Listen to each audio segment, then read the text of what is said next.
నమస్తే అండి. కోడూరు మండలం నర్సాపల్లి పంచాయతీ కుమరపాలెం గ్రామం.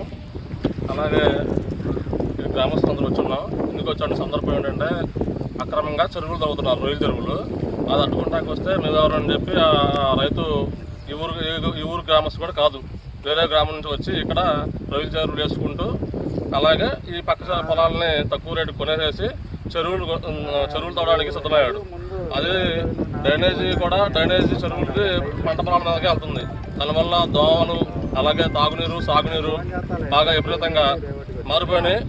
కనీసం పశువులు కూడా తాగడానికి కూడా లేదు. ఈ ఊళ్ళో చాలా ఇబ్బంది పడుతున్నారు గ్రామస్తులు. సుమారు 1000 మంది దాదాపు నివసిస్తున్నారు.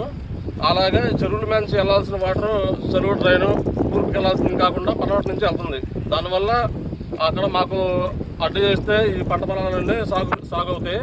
అది దృష్టిలో పెట్టిన అధికారులు కూడా మా వాళ్ళు గ్రామస్తులు అర్జీ ఇచ్చారు. కానీ అధికారులు ఎవరు ఇక్కడ వరకు వచ్చి సైట్ను చూసి మాకు న్యాయం చేయాల్సిందిగా కోరుతున్నాం. ధన్యవాదాలు.